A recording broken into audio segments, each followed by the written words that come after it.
এক বিপর্যয়কর অর্থনৈতিক পরিস্থিতির সাথে লড়াই করছে আফগানিস্তানের জনগণ। যুক্তরাষ্ট্রের প্রায় ২০ বছরের দখলদারিত্ব ও আগ্রাসনের দীর্ঘস্থায়ী প্রভাবে ক্ষতিগ্রস্ত আফগানিরা জীবিকা নির্বাহে দুর্ভোগ পোহাচ্ছে। এসব কারণে ইতোমধ্যে অনেক শিশু শিক্ষার অধিকার থেকে বঞ্চিত হয়ে পড়েছে।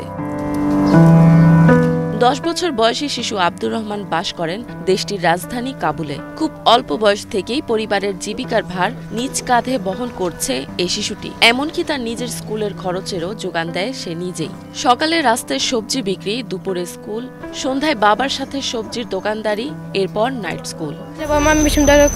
আমি ভোর ৫টায় উঠি, ৬টায় বাবার সাথে দোকানে যাই। বাবা বাজারে সবজি খরিদ করতে যায়, আমি দোকানে থাকি। আমার ভাইয়ের জন্য অপেক্ষা করি, সে এলে আমি রাস্তায় সবজি বিক্রি করতে যাই। প্রতিদিন আমার উপার্জন হয় ৩০ থেকে ৪০ আফগানি। ১০ আফগানি নিজের জন্য রেখে বাকিটা বাবাকে দিয়ে দেই।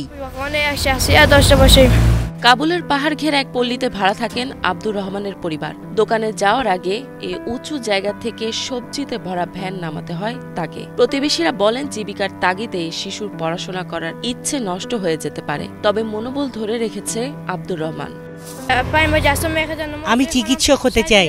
আমার আশা একদিন আমার নিজের ঘর হবে, গাড়ি হবে। আব্দুর রহমানের বাবা আহমেদ জানু চান ছেলের প্রত্যাশা পূরণ হোক, চিকিৎসক অথবা প্রকৌশলী হয়ে নিজের স্বপ্ন পূরণ করুক।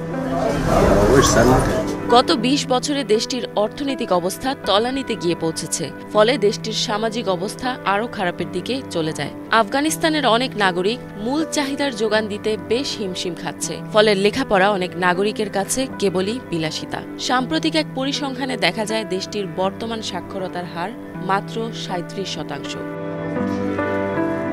ইফাত জাহান, বাংলাভিশন।